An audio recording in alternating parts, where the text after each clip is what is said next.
Vamos a ir al estudio de la palabra de Dios en esta mañana.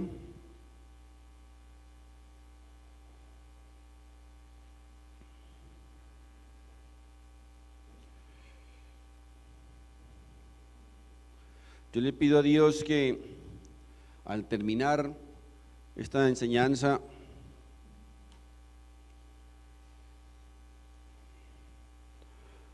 no me vayan a odiar más de lo que algunos me odian.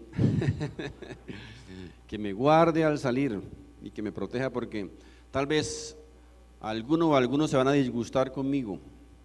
El título de esta enseñanza es El costo del Evangelio. Y vamos a ir al libro de Romanos, por favor, en el capítulo 8.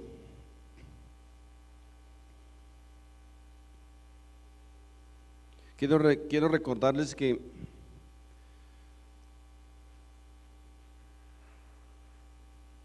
quiero pedirles que se imaginen que yo estoy también ahí sentado con ustedes, porque esto no es para ustedes, sino es para nosotros, para todos. Que a veces creemos que aquí el predicador pues está por encima de los demás, que somos tal vez más santos o mejores, y resulta que no es así. Todos necesitamos de Dios, todos necesitamos del consejo de Dios, de la exhortación de Dios y del amor de Dios. Dice en Romanos capítulo 8 desde el verso 35, ¿quién nos separará del amor de Cristo? Pregunta, tribulación o angustia, o persecución, o hambre, o desnudez, o peligro, o espada. Como está escrito, por causa de ti, ¿por causa de quién? De Jesús, ¿cierto? Por causa de Jesús. Somos muertos todo el tiempo, somos contados como ovejas de matadero. Antes, en todas estas cosas somos más que vencedores por medio de aquel que nos amó.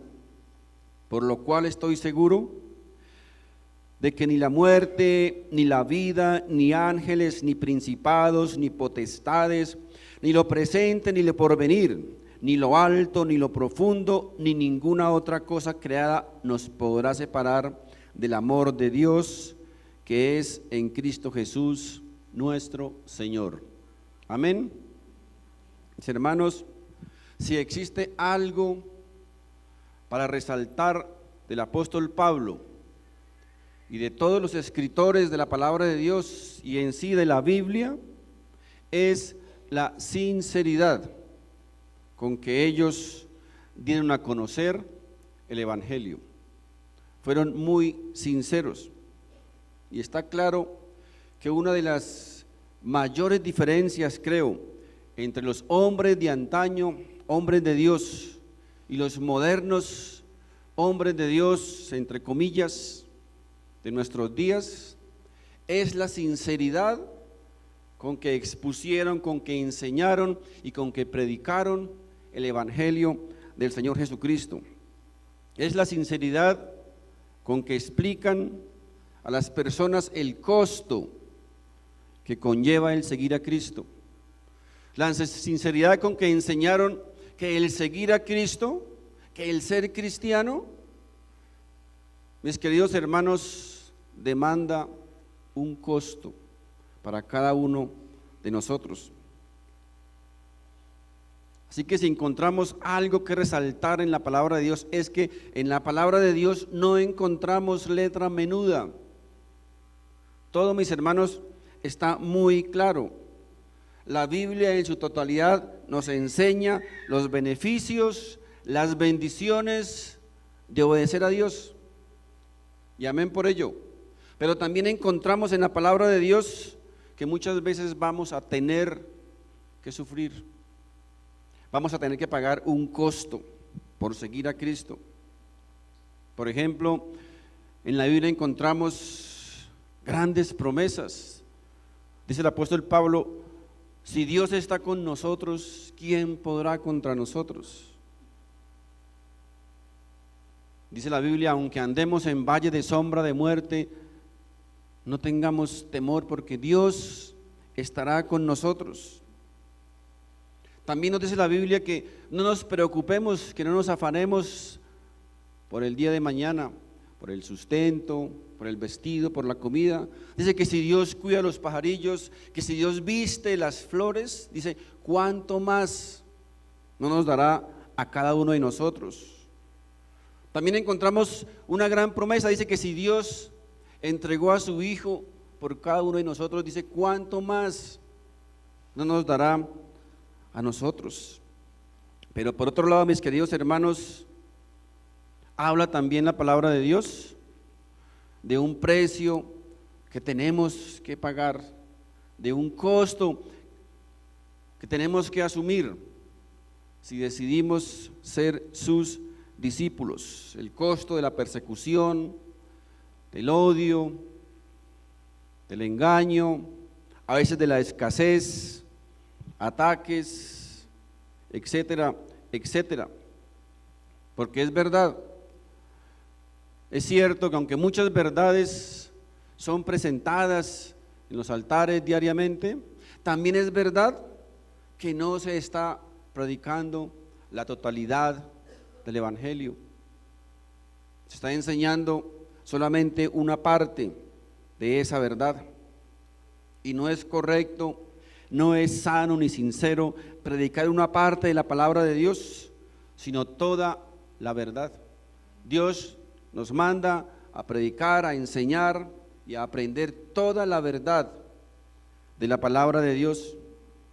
Enseñar o predicar solamente las cosas bonitas, las cosas positivas, mis hermanos, eso trae unas consecuencias.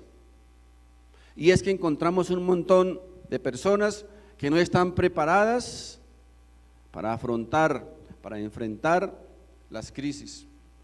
Encontramos a un montón de personas que comienzan a contender con Dios o a cuestionar a Dios cuando no reciben lo que quieren o lo que piden.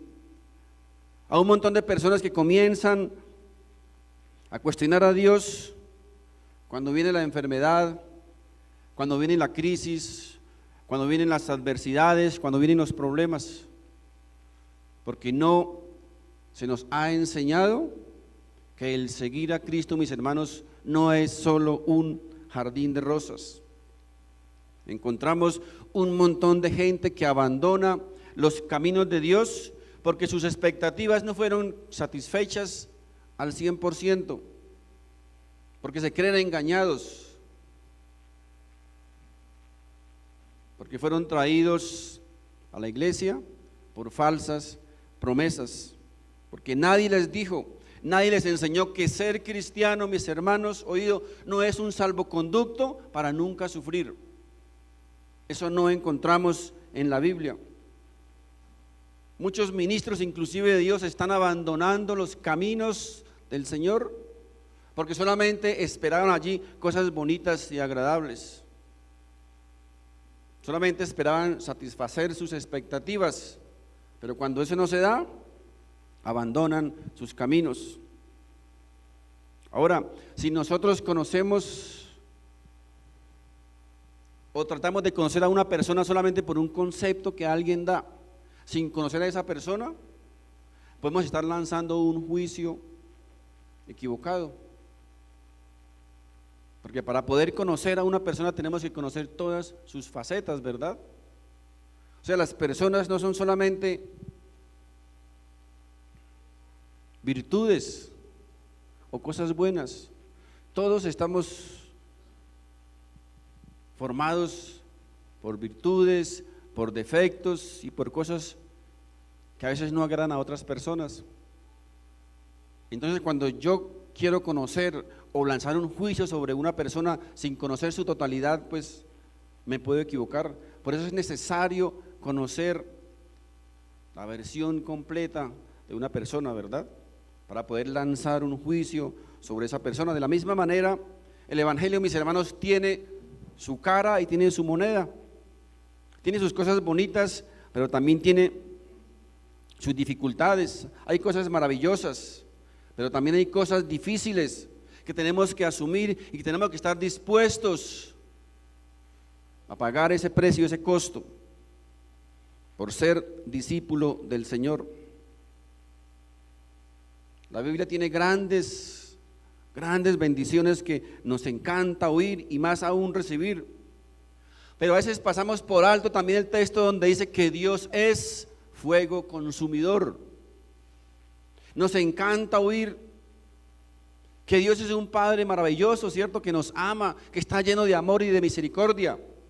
Pero pasamos por alto el texto que dice que Dios a sus hijos, a quienes ama, castiga. ¿Cierto que nos gusta escuchar solamente las cosas bonitas? Así que conocer solo una parte de Dios es como no conocer a Dios. Y les repito, no fuimos llamados a estudiar, a conocer, a predicar, a enseñar y a aprender solamente una parte de la palabra de Dios. No solamente la parte bonita, las promesas y las bendiciones, sino somos llamados a estudiar, a aprender la totalidad de la palabra de Dios. Así que, mis hermanos, dejemos a veces la pereza de estudiar, de escudriñar la palabra de Dios, porque a veces nos conocemos o no sabemos todos los programas de televisión, no sabemos las novelas, a qué horas comienza la novela, a qué horas termina la otra, no sabemos los nombres de los personajes, aún los diálogos de muchas de esas novelas.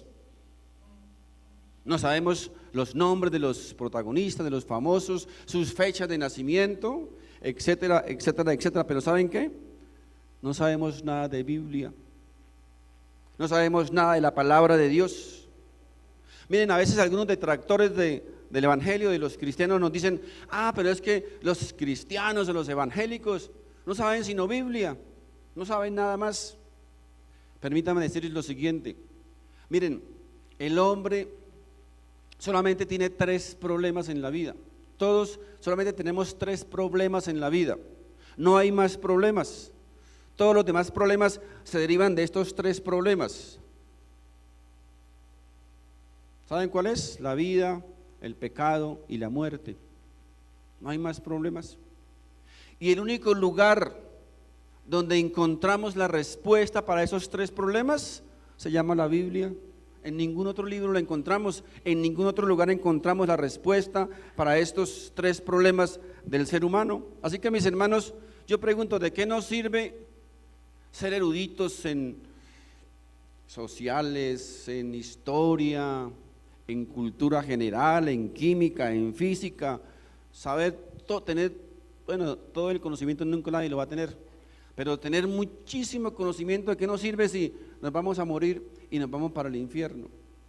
¿De qué nos sirve todo eso?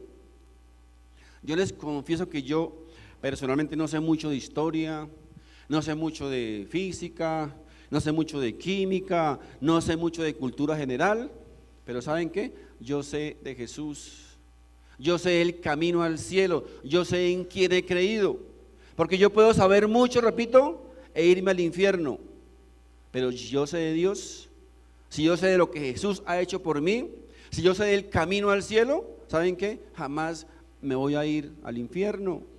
Así que, mis hermanos, a veces gastamos mucho tiempo en basura, gastamos mucho tiempo en cosas que no nos sirven, que no nos edifican, pudiendo realmente llegar a aprovechar ese tiempo para conocer lo que realmente tiene sentido y tiene valor en la vida de un ser humano, Miren, lo primero que nosotros deberíamos conocer es a Dios. Es lo primero que deberíamos conocer. Y luego, si nos queda tiempo, amén, podemos conocer de muchas otras cosas, de muchas otras áreas, de cultura general y todo lo que se nos ocurra.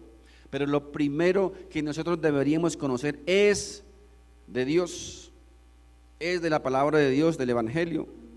Mis hermanos, ¿saben qué está pasando hoy día en muchas iglesias por no estudiar, por no conocer la palabra de Dios?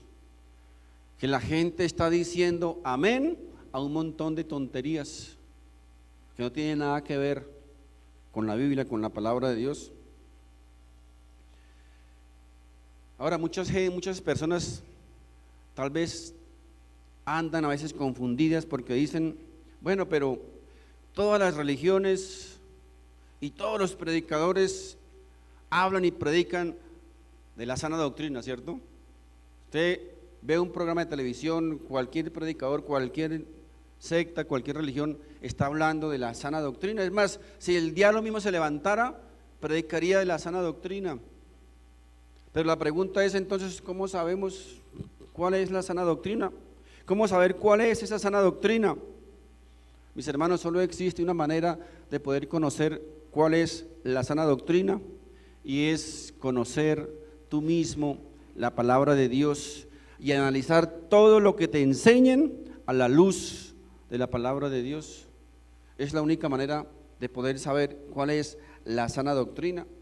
Porque repito, todos parecen excelentes predicadores, todos parecen amar a Dios y enseñar de la palabra de Dios, pero cuando nos ponemos honesta y sinceramente, bajo la dirección, bajo la ayuda, bajo el consejo del Espíritu Santo, a estudiar, a escudriñar la palabra de Dios, nos vamos a dar cuenta que muchas de las cosas que decíamos amén, ya no son amén, y no tienen nada que ver con el amén. Los predicadores de la palabra de Dios hemos sido llamados no a predicar bonito, no a ser elocuentes, no a ser convincentes, ni a ser famosos. Hemos sido llamados, mis hermanos, a predicar la totalidad de la palabra de Dios.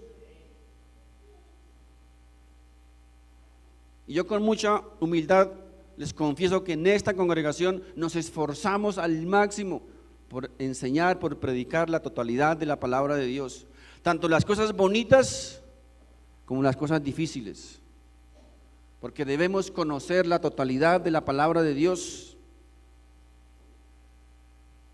Debemos aprender también que hay un costo que tenemos que asumir al seguir a Cristo, si queremos ser sus discípulos. Yo no puedo decirles que el venir a Cristo, que si siguen a Cristo, todos sus problemas se van a solucionar ya. No puedo decirles que si ustedes vienen a la iglesia, que si siguen a Cristo, se acaban las deudas, van a conseguir trabajo, los trabajos van a abundar, los trabajos, va a haber prosperidad, todo va a ser éxito. No puedo decirles eso, porque si les digo eso, les estoy mintiendo, y yo me convertiría en un falso predicador, porque la palabra de Dios, mis hermanos, no dice eso. No puedo decirles que si ustedes siguen a Cristo, todo el mundo los va a amar. Por el contrario, si ustedes siguen a Cristo, va a ir un montón de gente que los va a odiar, solamente por el hecho de lo que ustedes creen. Va a ser, mis hermanos, todo lo contrario. No puedo dejar de decirles que casi todos los hombres de la antigüedad que amaron a Dios, que sirvieron a Dios, que fueron instrumentos de Dios, todos ellos murieron de una forma violenta y salvaje. No puedo dejar de decirles eso. No puedo tampoco dejar de decirles que si ustedes sirven a Dios, que si ustedes aman a Dios, que si quieren ser servidores de Jesús, muchos de ellos en este mismo momento están siendo martirizados, perseguidos y asesinados por su fe. No puedo tampoco dejar de decirles que si ustedes sirven al Señor, tienen que saber que en este mismo momento, cada 5 minutos, un hombre o una mujer que ama a Dios por causa de su fe es asesinada en el mundo. Mis hermanos, no podemos dejar pasar por alto el costo que lleva servir a Cristo. Existe una realidad en la Biblia que tenemos que conocer, que si vamos a servir a Cristo, repito, vamos a ser odiados por unos, amados por otros, que vamos a sufrir persecuciones, problemas, dificultades, que vamos a tener tal vez una familia que ora por nosotros, que nos acoge, que nos ama, pero que vamos a tener otras personas, repito, que van a querer destruirnos, acabarnos, si pudiesen hacerlo. Ahora, es cierto que Pablo en la Biblia nos dice que somos más que vencedores, ¿verdad? Dice en Romanos 8:37, antes, fíjense, antes en todas estas cosas somos más que vencedores. Ahora, pregunta, ¿vencedores en qué? ¿En qué cosas somos más que vencedores? Miren, ahí está en la Biblia, el verso 35. ¿En qué somos más que vencedores? Tribulaciones, angustia, persecución, hambre, desnudez, peligro o espada, que significa muerte. ¿Se dan cuenta, mis hermanos, cómo ese texto de que somos más que vencedores muchas veces es tergiversado, es manipulado? Es que somos más que vencedores, entonces vamos a ganar el mundial de fútbol. Es que somos más que vencedores, vamos a ser prósperos porque somos más que vencedores. Vamos a ser exitosos porque la Biblia dice que somos más que vencedores. Vamos a pasar el examen porque somos más que vencedores. Me van a llamar a ser gerente de la empresa porque somos más que vencedores. ¿Acaso, pregunto, es eso lo que la Biblia nos está aquí enseñando? Esa expresión de somos más que vencedores es una gran bendición, una promesa. Pero fíjense lo que Pablo dice ahí: en todas estas cosas. ¿Cuáles cosas? ¿Cuáles cosas recuerdan? Tribulación, angustia, peligro, desnudez, hambre, escasez. En esas cosas, dice, somos más que vencedores. Yo quiero que aprendamos por lo menos el significado de esa frase para que no la digamos sin sentido. Porque falta una parte, falta el contexto de en qué es que somos más que vencedores. Antes de que comencemos a examinar detenidamente el texto que leímos al comienzo, quiero confesarles que existen en todas las congregaciones, y esta, mis hermanos, no es la excepción, muchas personas que dicen llamarse cristianos, pero no lo son.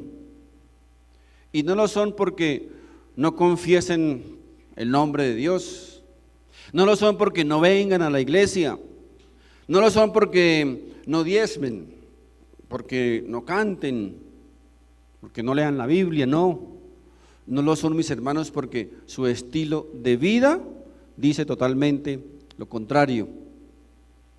No son personas que no reflejan a Jesús en su vida, personas en las cuales no está el Espíritu Santo de Dios manifestándose a través de sus frutos.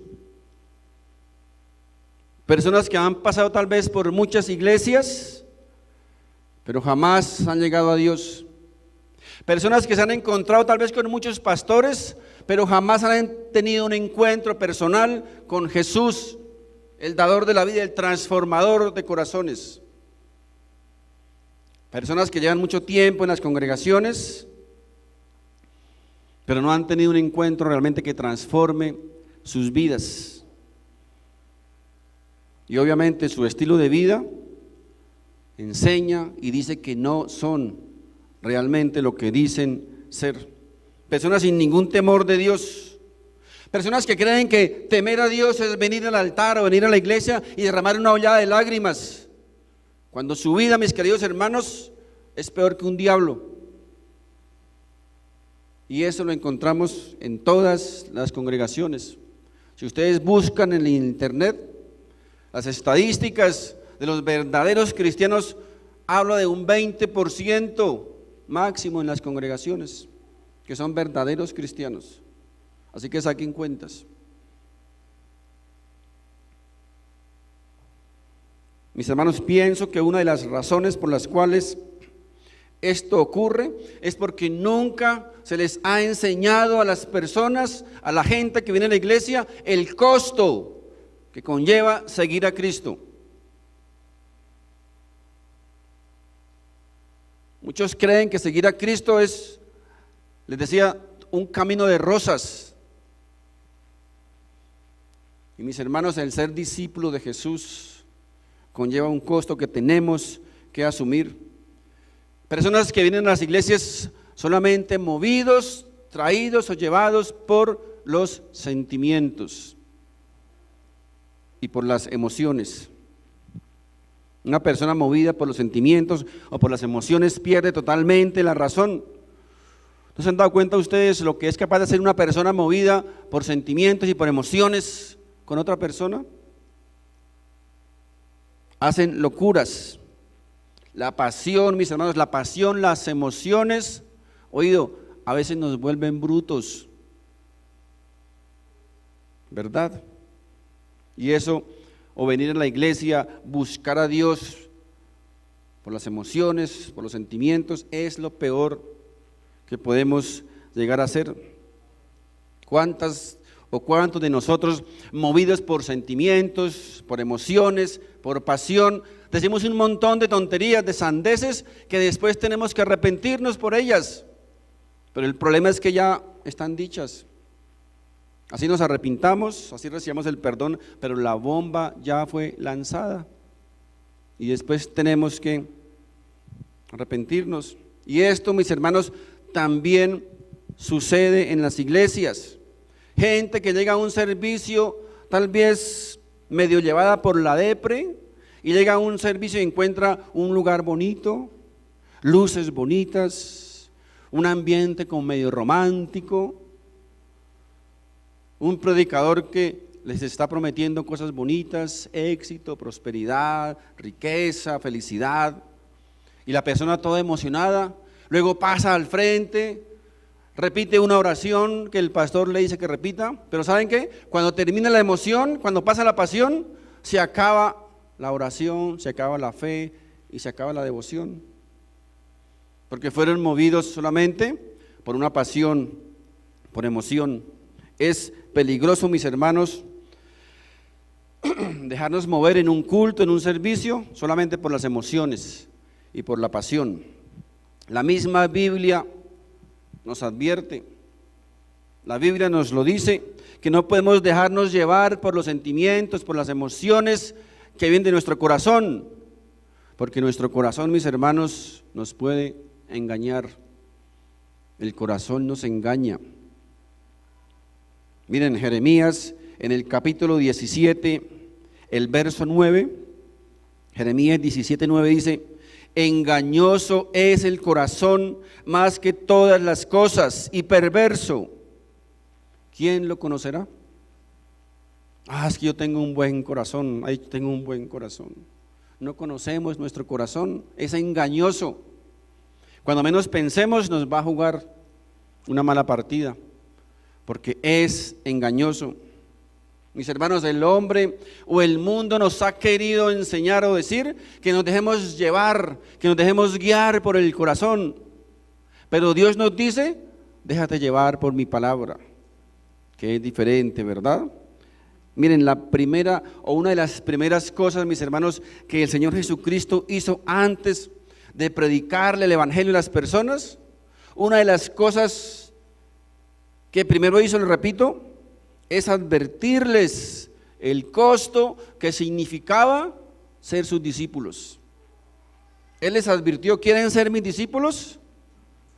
Entonces cojan la cruz y síganme. Ustedes saben que la cruz lo que significa, ¿verdad? Significa muerte, sufrimiento, dolor, adversidad. ¿Quieren ser discípulos de Jesús? ¿Están dispuestos a cargar con esa cruz en cualquier momento? El problema de muchos es que, mis queridos hermanos, han decidido o quieren seguir a Jesús sin calcular el costo. No se han sentado a calcular lo que significa seguir a Jesús. Pastor, es que yo quiero servir al Señor. Yo quiero estar en la alabanza, yo quiero estar en la danza, yo quiero estar en la iglesia infantil, yo quiero ser ujier. Pero, mis hermanos, ¿sabe qué? Les pregunto, ¿han calculado, según la palabra de Dios, el costo que esto significa? Porque muchos quieren servir al Señor, pero ¿saben qué? No quieren compromiso, no quieren ser diligentes ni responsables. Quieren que las actividades de la iglesia se adapten a sus horarios. Y así, mis hermanos, no funciona. Pastor, es que hoy no puedo porque hoy estoy cansado. Hoy no puedo ir porque amanecí con sueño. Es que hoy tengo la depre. Hoy tengo, dicen otros, hoy tengo la rompevenas. Es un término que no conocía. tengo las rompevenas, hoy no puedo ir a la iglesia, hoy no puedo, hoy no puedo, hoy no puedo. Y cuando se da cuenta lleva un mes, 2 meses sin venir a la iglesia. Porque para todo puede menos para Dios. Porque yo pregunto, si tú estás en una empresa, tú le dices al jefe, le mandas un chat: jefe, hoy no me esperes porque hoy amanecí cansado. Jefe, hoy no puedo ir porque hoy amanecí con la depre. Jefe, hoy no puedo ir porque hoy está lloviendo, está haciendo mucho frío. No sé si alguien puede hacer eso en su empresa. Hoy no puedo. Ahora, Dios sí tiene que aceptar nuestras disculpas, ¿cierto? Dios tiene que aceptar todas las disculpas que queremos sacar, pero el jefe no. Parece que le tenemos más temor al hombre que a Dios. Parece que tememos más al hombre que al dador de la vida, al que reina por encima del universo, al jefe de jefes. Porque para el hombre no tenemos disculpas, pero para Dios sí. Mis hermanos, realmente estamos o no estamos amando a Dios como Él se merece. Realmente no le estamos dando la honra a Dios que Él realmente se merece. Pero más sin embargo estamos recitando en cada servicio, en cada canción, que Dios es lo máximo, que Dios es lo más importante en mi vida, que Dios es el número 1 en mi vida. Mentira, mentira. Si Dios fuera el número 1 en mi vida, las demás cosas estarían después de Dios. Pero muchas veces Dios no está ni en segundo lugar, ni en tercero. Con la boca decimos algo, con la boca decimos que Dios es el número 1, pero con nuestros actos decimos que no está ni de tercero ni de cuarto.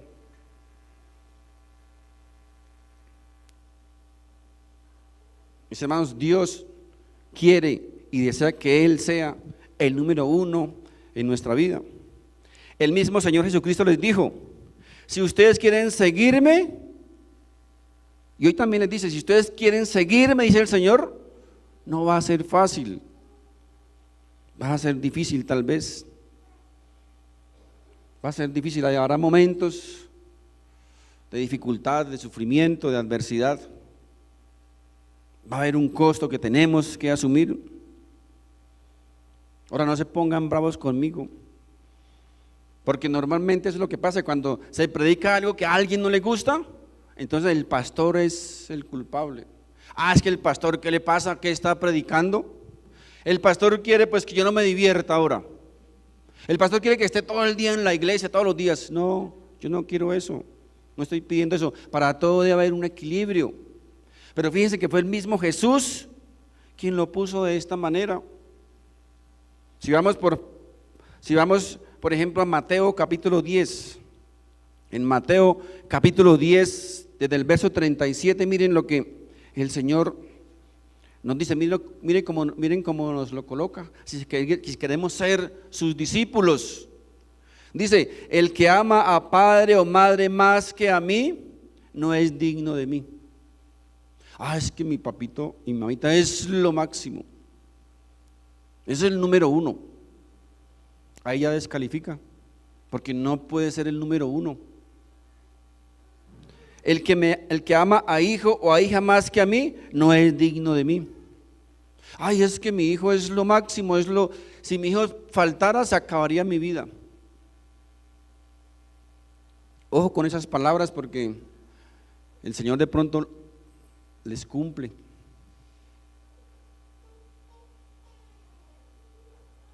El que no toma su cruz y sigue en pos de mí, no es digno de mí. El que halla su vida la perderá, y el que pierde su vida por causa de mí, la hallará. Y mis hermanos, comenzamos aquí a encontrar la otra cara de la moneda, ¿cierto? Hay una cara bonita, pero hay otra cara que también está en la Biblia y que debemos conocer. Jesús mismo es aquí haciendo la advertencia. Si quieren seguirme, si quieren ser mis discípulos, si están dispuestos a servirme, tienen que asumir el costo de ser mis discípulos. Ustedes deciden. Dios no nos obliga, ustedes deciden. Ahí está en su totalidad las obligaciones y los deberes. Esto, mis hermanos, no es como llevar una medallita en el carro para que nos proteja. Esto no es como llevar una cadenita colgada en el cuello para parecer como espirituales o religiosos. No es cuestión de eso, mis queridos hermanos. Seguir a Jesús es morir a uno mismo. Llamar a Jesús mi Señor, es decir, que Él es el dueño de mi vida, que ya no mando yo, que ya no es mi voluntad, que ya no es lo que yo quiero hacer, que no es lo que a mí me gusta, sino es lo que Él quiere que yo haga. Eso es ser Señor de mi vida. Así que si usted ha llamado a Jesús su Señor, ahora ya sabe qué significa ser el Señor de su vida. Es Él quien comienza a mandar en mi vida. Esto, mis hermanos, es para gente que está dispuesta a morir por la causa. Es para gente que está dispuesta a dejar o a renunciar a muchas cosas. Es para gente que está dispuesta no a decir: ay, es que hoy estoy triste, es que hoy estoy aburrida, hoy estoy con la depre, hoy estoy cansada, hoy hay haciendo mucho frío, hoy está lloviendo. No y no, no es así, mis queridos hermanos. Es para gente que está dispuesta a decir: aún cuando esté cansado, cuando esté triste, cuando esté aburrido, cuando esté con la depre, voy a servir a Jesús, porque es mi Señor, porque hice un compromiso con Él, porque Él salvó mi vida, porque Él me libró de la muerte en el infierno. Ese es el costo del Evangelio. ¿O acaso, mis hermanos, piensan que ustedes solo se cansan? Que ustedes solamente les da la depre, que ustedes solamente tienen días difíciles. No, mis hermanos, ¿que ustedes creen que yo soy un cuerpo glorioso? ¿No creen que yo me canso también? ¿Que yo tengo días difíciles? ¿Que tengo días cuando tengo ganas de tirar todo por la borda? Y no porque sea mejor que ustedes ni más santo que ustedes, sino porque yo hice un compromiso con mi Señor de servirle en toda circunstancia, porque Él salvó mi vida, porque Él me lleva rumbo al cielo. No es por nada más. Mis hermanos, al Señor Jesús no se le sirve estando contento o feliz. Al Señor Jesús se le sirve siempre contento o feliz, con la depre o sin la depre, con la pancita vacía, con la pancita llena. En toda circunstancia quiere Dios que le sirvamos, si queremos ser sus discípulos. Vamos a ir nuevamente al texto de origen en Romanos 8:35, por favor. Dice: ¿quién nos separará del amor de Cristo? ¿Quién? ¿Tribulación o angustia? ¿O persecución? ¿O hambre? ¿O desnudez? ¿O peligro? ¿O espada? Miren, aquí el apóstol Pablo está mencionando un montón de cosas que iban a llegar a la vida de los que decidieran seguir a Cristo. Ahora, no significa que todas estas 7 cosas nos van a llegar. Dios nos libre de eso, pero por lo menos una de estas nos puede llegar a nuestra vida. Tribulación, angustia, persecución, hambre, desnudez, peligro o muerte. Ahora yo les pregunto lo siguiente: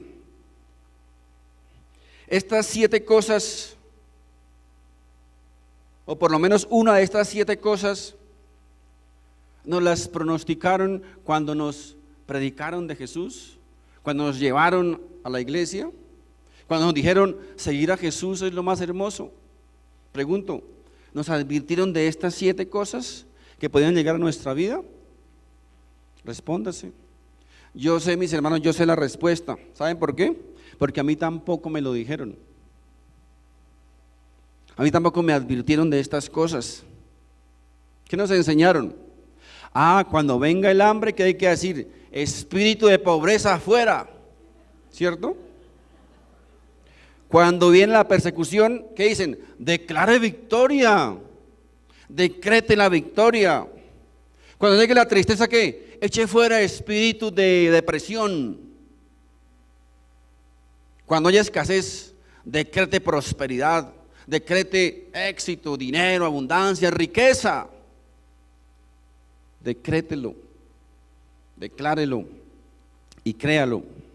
Mis hermanos, un montón de tonterías, payasadas. ¿Dónde encontramos a un hombre de Dios en la antigüedad diciendo estas tonterías? ¿Dónde está en la Biblia? ¿Cuál era el ruego? ¿Cuál era la oración de los hombres de Dios en la antigüedad? ¿Cuál era? ¿Decretando? ¿Declarando? ¿Echando fuera demonios? Por favor,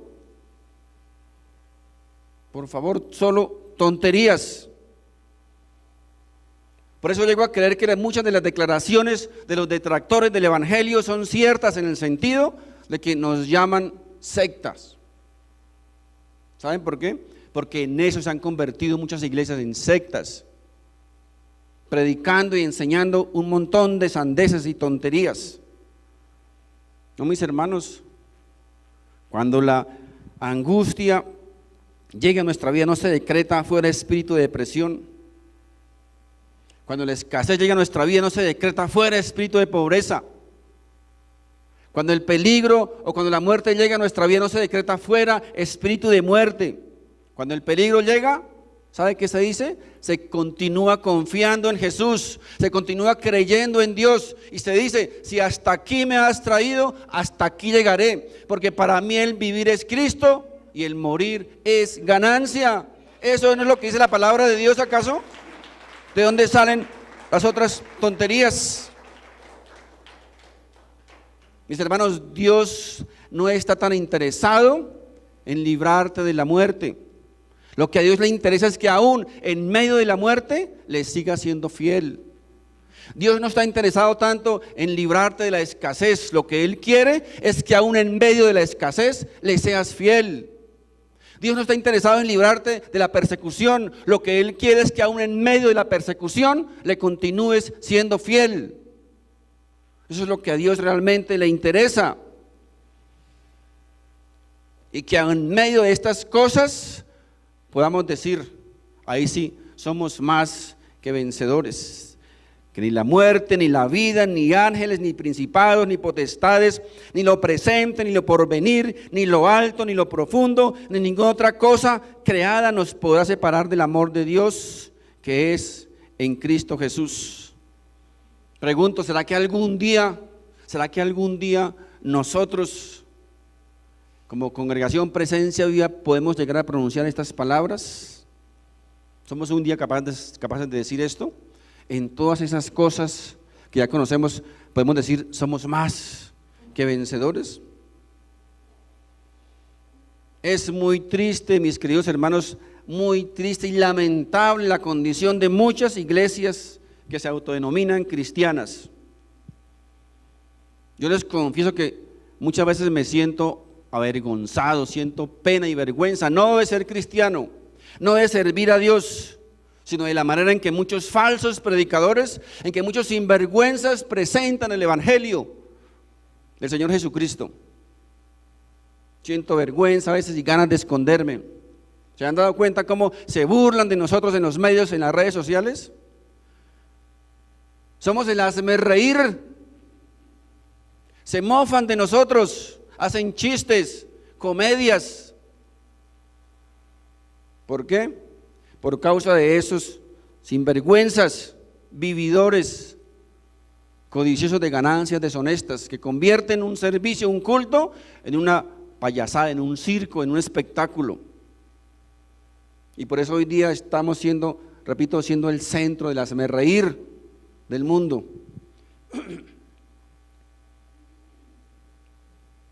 Falta compromiso, falta diligencia, falta responsabilidad, falta estudio. Si conociéramos un musulmán, aún conociendo toda la falsedad de su doctrina, pero un musulmán, usted lo va a ver 3 veces al día botándose al piso a orar por su Dios, sin importarle quién lo vea, sin importarle las consecuencias de que lo que eso signifique. Si usted le dice en su empresa, prohibido hacer eso, ¿sabe qué dice? No me interesa un comino, yo lo voy a hacer, écheme o haga lo que quiera, pero yo me voy a botar al piso 3 veces al día. Pero nosotros los cristianos, que degustamos el sabor de la gracia, de la bendición de Dios, de la salvación, le decimos, vamos a la iglesia, no tengo tiempo, vamos a orar, estoy cansado. Mis hermanos, eso es una vergüenza. Es una vergüenza para Dios. Mis hermanos, si decidimos seguir a Cristo, tenemos que conocer y asumir el costo de lo que eso significa. Seguidor de Jesús tiene un costo que tenemos que asumir. Tenemos que saber que muchas de estas cosas, tribulación, angustia, persecución, hambre, desnudez, peligro o muerte, van a venir en nuestra vida. Eso lo dice aquí la palabra de Dios, yo no me lo estoy inventando. Lo que pasa es que en otros lados se predica la otra parte, solamente la parte que sí es verdad, pero falta predicar la otra parte. Toda moneda tiene 2 caras. Y no vengan con el cuento, es que yo tengo un pie en el mundo y otro en la iglesia. Mis hermanos, no existe tal cosa como un pie en el mundo y otro en la iglesia. O tiene ambos en la iglesia o tiene ambos en el mundo. Y más le valdría tener ambos en el mundo. ¿Saben por qué? Porque un pie en la iglesia y uno en el mundo se llama tibieza. Y la Biblia dice que a los tibios Dios los vomitará al infierno. Así de claro está en la palabra de Dios. Ahora la pregunta es, ¿por qué tenemos que sufrir? ¿Saben por qué? Porque Cristo sufrió. Y si usted quiere seguir, quiere parecerse a Cristo, va a tener que sufrir. Y es preferible sufrir ahora un poquito por seguir a Jesús, que no morir y después sufrir toda la ira de Dios por el pecado. Porque es muchísimo más fuerte que el sufrimiento de este mundo. Uno dice, no, es que a mí no me gusta ir a la iglesia porque es que ya me juzgan. Y a mí que me juzgue solamente Dios. ¿Han escuchado? A mí solamente me juzga Dios. Pues yo les voy a decir lo siguiente, mis queridos hermanos. Yo personalmente prefiero que me juzguen ustedes para que yo pueda tratar de cambiar. Y no que no me juzguen y después cuando yo muera sea Dios quien me juzgue. ¿O acaso no te da miedo que Dios te juzgue?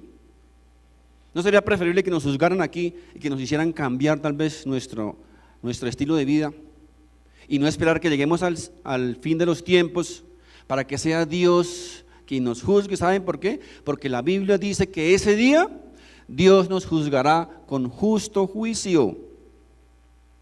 Ahí ya no va a haber misericordia, la misericordia es ahora. Ese día cuando estemos en su presencia nos va a juzgar con justo juicio. Ya no hay tiempo de llorar, ya no hay tiempo de arrepentimiento, porque cuando llegue el último día se nos acabó la oportunidad para arrepentirnos. Segunda de Corintios en el capítulo 12, por favor, Segunda de Corintios capítulo 12 verso 10 dice: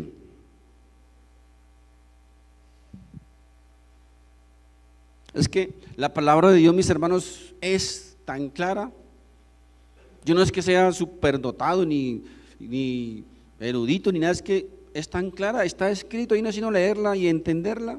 Miren, 2 Corintios capítulo 12 dice: por lo cual, por amor a Cristo, me gozo en las debilidades, en afrentas, en necesidades, en persecuciones, en angustias, porque cuando soy débil, entonces soy fuerte.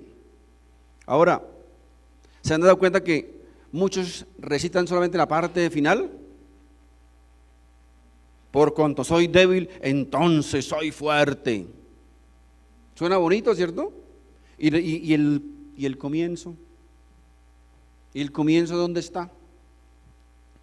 ¿Por qué no decimos, por amor a Cristo, por amor a Cristo, me gozo en las debilidades, en afrentas, en necesidades, en persecuciones, en angustias y en todas las dificultades que nos vengan por amor a Cristo?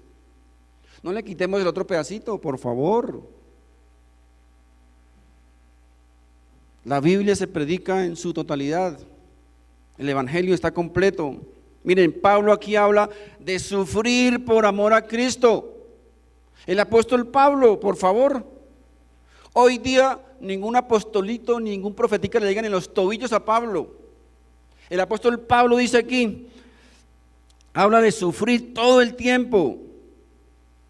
Y nadie mejor que Pablo supo, ni sabía lo que significaba o el costo de seguir a Cristo. El apóstol Pablo estuvo en primera banca cuando Esteban, el primer mártir de la iglesia cristiana, el Nuevo Testamento, fue asesinado a golpes por su fe a Jesucristo. Pablo lo vio con sus mismos ojos. Él sabía muy bien el costo que eso significaba, el precio de seguir a Cristo. Así que no vengan con el cuento de que no puedo, no tengo tiempo, estoy cansado, hoy está haciendo frío, estoy con la depre. ¿Saben por qué? Porque no lo voy a aceptar. El Evangelio, mis hermanos, es muy claro. ¿Saben por qué no lo va a aceptar? Porque ¿dónde está el Dios de poder? ¿Dónde está el poder de ese Dios que tú confiesas? ¿Dónde está? ¿Dónde está ese Dios? ¿Cuándo piensas comenzar entonces? ¿Cuándo? Ay no, cuando todo esté bien. Mi amigo y mi amiga se va a morir en su casa esperando que todo esté bien, porque la vida, mis hermanos, es un valle de lágrimas. Hoy pasa un problema, mañana llega otro, y pasa mañana otro, y otro, y otro. Si tú esperas estar bien para comenzar, repito, nunca vas a comenzar y te vas a morir esperando ese día. Porque la vida no es fácil para nadie.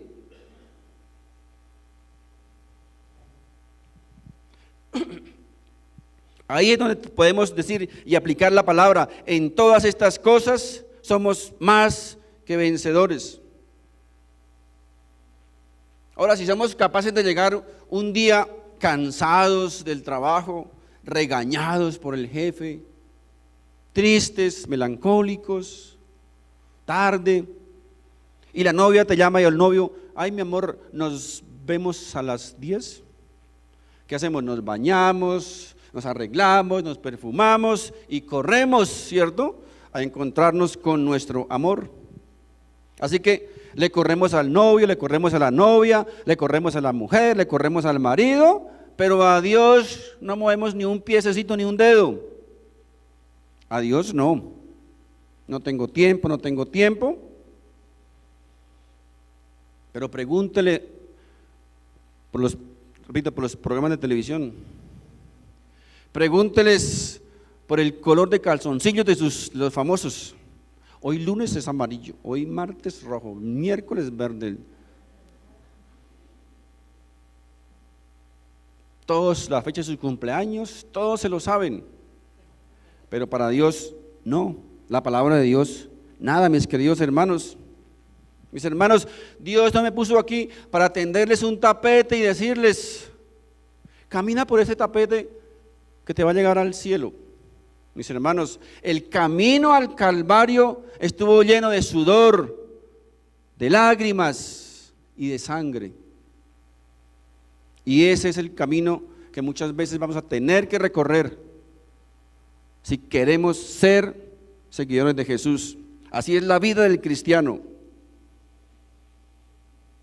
Y yo les confieso que muchas de las iglesias que enseñan o que predican la totalidad del Evangelio son iglesias que por lo general, hablando de generalidades, son iglesias donde no va mucha gente.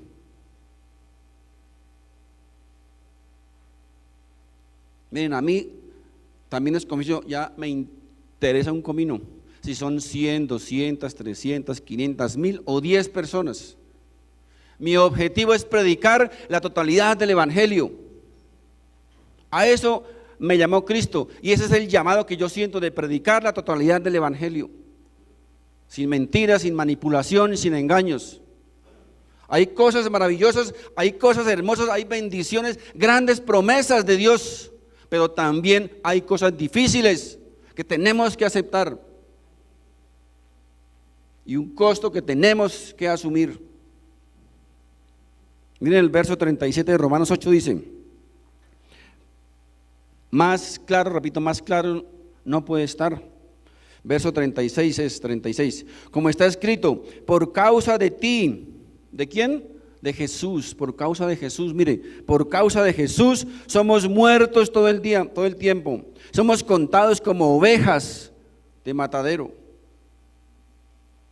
El evangelio moderno te promete éxito. La Biblia te garantiza odio. El evangelio moderno, mis hermanos, te promete fama. La Biblia te garantiza persecución. El evangelio moderno te promete éxito, te promete prosperidad económica. La Biblia te garantiza que habrá momentos en tu vida en que no tendrás dónde recostar tu cabeza. Ese es el evangelio. El evangelio moderno te promete felicidad. La Biblia te garantiza que habrá momentos de sufrimiento. ¿A quién le vas a creer? Yo le creo a la palabra de Dios. Yo le creo a Dios. El verso 37 dice, antes en todas estas cosas somos más que vencedores por medio de aquel que nos amó. Esa palabra, esa frase, recuerden, más que vencedores, no significa en ningún momento que voy a superar la enfermedad, porque soy más que vencedor. No significa eso. No significa que voy a ser rico porque soy más que vencedor. No significa que voy a tener éxito porque soy más que vencedor. No significa que nuestra selección Colombia va a ganar el mundial porque somos más que vencedores. No, mis queridos hermanos, no tiene nada que ver con esas tonterías. Esto significa, cuando se menciona aquí la frase más que vencedor, significa que en todas esas cosas no vamos, o no nos garantiza que vamos a salir siempre airados. No significa eso. ¿De qué habla Amy? ¿De qué habla? Vencedores en tribulación, en angustia, en persecución, en hambre, en desnudez, en peligros, en espada o muerte. Ahí dice, somos más que vencedores. Y le repito, no significa que vamos a salir bien parados en esas cosas, no, señor. Significa que aunque el hambre, que aunque la persecución, que aunque la angustia, que aunque la tribulación, que aunque la enfermedad acabe con mi vida, ¿saben a dónde me manda? Al cielo. Y esa es la más grande victoria del cristiano. Eso es ser más que vencedor. Aún en medio de esas dificultades, así me acaben, voy para el cielo. Y ese es el triunfo del cristiano. Esa es la victoria. Porque recordemos, mis queridos hermanos, les recuerdo que lo que está vencido, oído, tengan muy presente, lo que está vencido no es la lucha en este mundo. Lo que Cristo venció fue el pecado y la muerte. Por eso el cielo es el mayor triunfo del cristiano, es la mayor victoria del cristiano, no las otras tonterías que están predicando hoy día.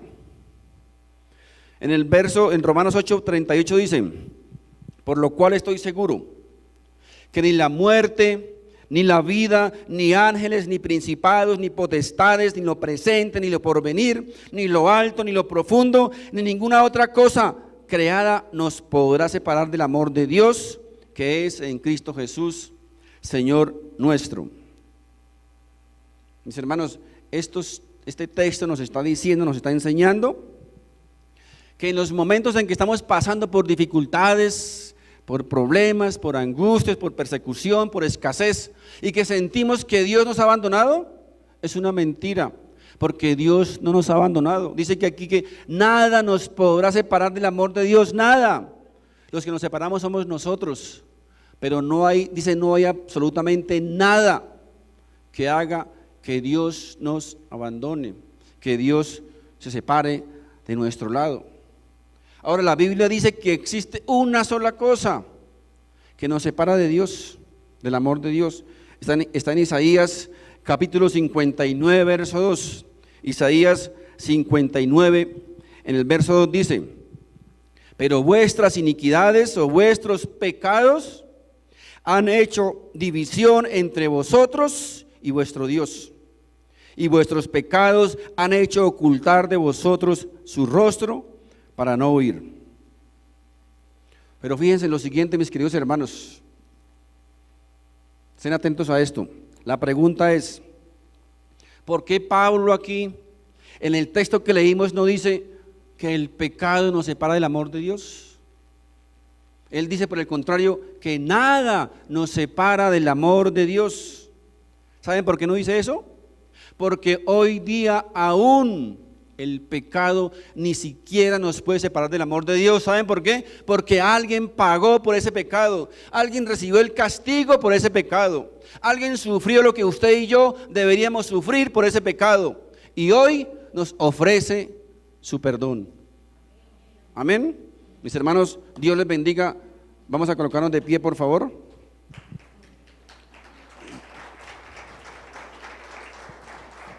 Padre Santo, en el nombre de Jesús, te damos como siempre las gracias por tu palabra, Señor. Gracias, Señor, por tu evangelio, por la verdad de tu palabra. Gracias, Señor, por tu exhortación, por tu edificación y por tu consuelo a través de tu palabra, Señor.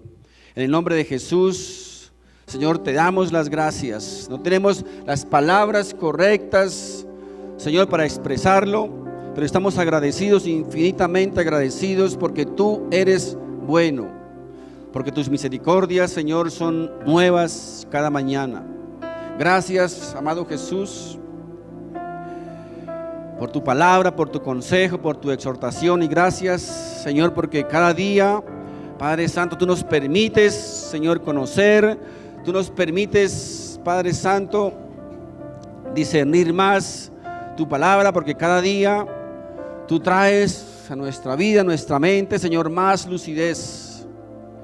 Hoy te pido, Padre Santo, que seas tú tocando, Señor, cada vida, que seas tú colocando, Señor, en cada uno de nuestros corazones ese creer como ese hacer, que seas tú, Padre Santo, hablando a nuestra vida, Señor, que seas tú a través de tu palabra, de tu conocimiento, de tu enseñanza y del poder del Espíritu Santo, quitando de nuestra mente, Señor, todo aquello que tal vez esté allí anidado, todo aquello, Padre Santo, que esté eclipsando la verdad de tu palabra, Señor. Quita, Señor, de nuestra mente, de nuestros pensamientos, Señor, tantas tonterías que tal vez hemos aprendido o hemos escuchado o hemos oído, pero que no tienen nada que ver, Señor, con tu palabra, con tu consejo. Ayúdanos, Dios mío, cada día, Padre Santo, a poder escudriñar más tu palabra, a poder estudiar y aprender más de tu consejo, Señor. Bendito seas, Rey del universo. Gracias, Padre Santo, porque yo sé que hoy tú nos has hablado, nos has enseñado, nos has recordado, amado Jesús, que si queremos ser tus discípulos, que si queremos seguirte, hay un costo, hay un precio, Señor, que tenemos que asumir.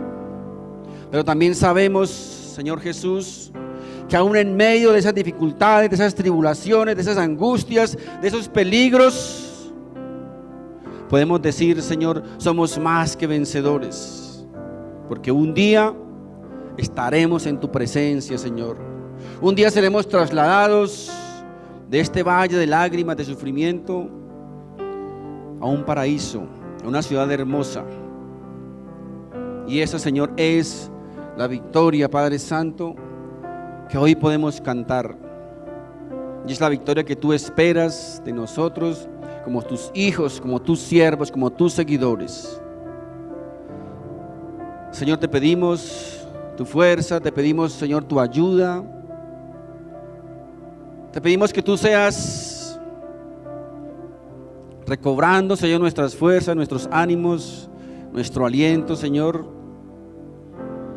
Que tú seas trayendo, Padre Santo, tu paz, tu gozo y tu ayuda, Señor, como tu palabra dice, que tu Santo Espíritu nos ayude en nuestras debilidades. Amado Jesús, gracias.